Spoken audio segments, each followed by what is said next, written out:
নমস্কার বন্ধুরা, সোনার সাথে রান্নাঘরে তোমাদের স্বাগত। আজ আমি মুগ পুলি পিঠের রেসিপি তোমাদের সাথে শেয়ার করব। এখন তো শীতকাল, কিছুদিন আগেই পৌষ সংক্রান্তি গেল। অনেকেই তোমরা নিশ্চয়ই অনেক রকমের পিঠে বানিয়েছো। আজ আমি তোমাদের সাথে মুগ পুলি পিঠের রেসিপিটি তৈরি করে দেখাচ্ছি। তাহলে রেসিপিটি আমি কেমন করে করেছি দেখে নাও। প্রথমেই আমি 1 কাপ মুগ ডাল শুকনো খোলায় ভালো করে ভেজে নিয়েছি।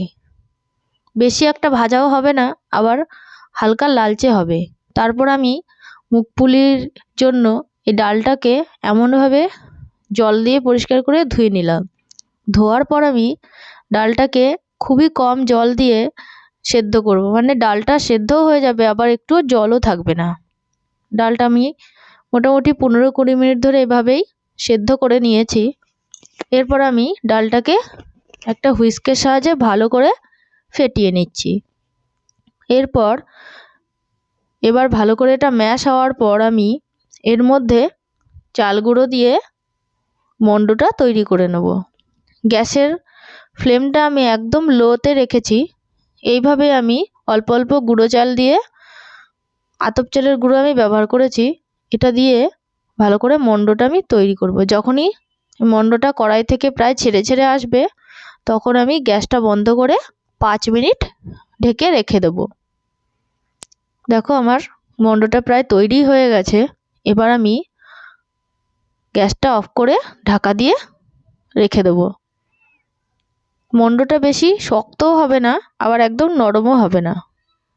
দেখো হাতে নিয়ে দেখিয়ে দিলাম, একটু আঠালো আঠালোই হবে ভালো। এরপর আমি কড়াই থেকে একটা প্লেটে নিয়ে নিলাম মণ্ডটা। এবার তার মধ্যে আমি 1 চামচ ঘি দিয়ে এই মণ্ডটাকে ভালো করে মেখে নেব। ভালো করে এটা ঘিটা দিয়ে সুন্দর করে মেখে নিতে হবে, যাতে একটুও কোনো দলা না থাকে। এরপর আমি এটা মাখা হয়ে যাওয়ার পর একটা বাটির মধ্যে এটাকে রেখে একটা ভিজা কাপড় দিয়ে ঢাকা দিয়ে রেখে দেবো। এই মণ্ডটা মাখাটা খুব দরকার, নালে অনেক সময় হয় পুলিটা ভাজার সময় পুলিগুলো অনেক সময় ফেটে যায়, ফেটে গিয়ে ছিটকে গিয়ে গায়েও লেগে যেতে পারে। ওই জন্য এটা মাখাটা খুবই জরুরি। ব্যাস আমার মাখা হয়ে গেছে, দেখো সুন্দর হয়ে গেছে মাখা, একটুও দানা নেই। এবার আমি একটা বাটির মধ্যে রেখে ঢাকা দিয়ে দিলাম।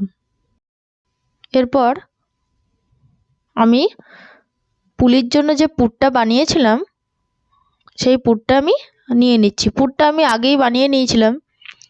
তোমরা এই পুরের রেসিপিটি আমার আরেকটি রেসিপির মধ্যে দেওয়া আছে, আমি সেই লিঙ্কটা তোমাদেরকে শেয়ার করে দেবো।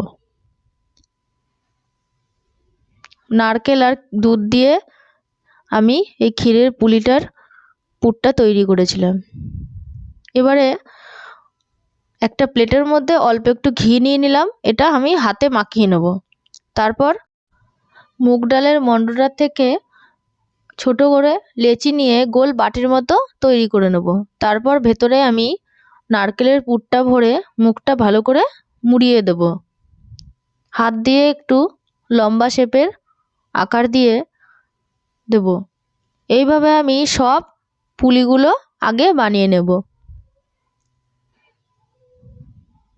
পুলিটা বানানোর সময় হাতের মধ্যে ঘি মাখিয়ে নিলে হাতে পুলিটা চিটে যাবে না। এইভাবে আমি সব পুলিগুলো একটা একটা করে বানিয়ে নিচ্ছি। অনেকগুলো পুলি আমার বানানো হয়ে গেছে, দেখো বেশ কয়েকটাই হয়েছে। এবার আমি এগুলোকেও ভেজা কাপড় দিয়ে ঢাকা দিয়ে রাখলাম। এবার একটা কড়াইতে বেশ খানিকটা তেল গরম করতে দিয়ে দিলাম। তেলটা হাই ফ্লেমে গরম করে আমি পুলিগুলো সব ছেড়ে দিচ্ছি। এই পুলিগুলো অবশ্যই হাই ফ্লেমে ভাজতে হবে, নাহলেই সব পুলিগুলো ভেঙে যাবে। হাই ফ্লেমে নাড়াচাড়া করে গোল্ডেন ব্রাউন কালারের হলেই সবগুলোকে তুলে নিতে হবে।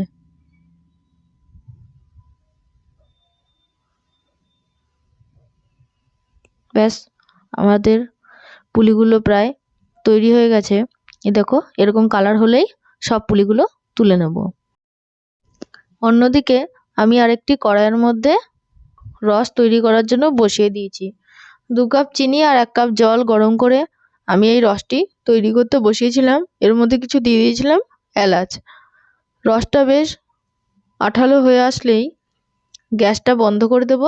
তারপর আমি এই পুলি পিঠাগুলো সব রসের মধ্যে ভিজিয়ে দেব। মোটামুটি 6-7 ঘন্টায় এটা ভিজে যাবে। এরপর আমি প্লেটে সার্ভ করে দেখিয়ে দিচ্ছি কেমন হয়েছে। দেখো, রসে ভেজানোর পর পুরিগুলো বেশ নরম তুলতুলেও হয়েছে ভেতরটা, আবার ওপরটা ভেঙেও যায়নি। আমার এই রেসিপিটি ভালো লাগলে লাইক কমেন্ট করে দিও। আর অন্যান্য সকল রেসিপির জন্য আমার এই চ্যানেলকে সাবস্ক্রাইব করে দিও। ধন্যবাদ আমার সঙ্গে থাকার জন্য। টাটা।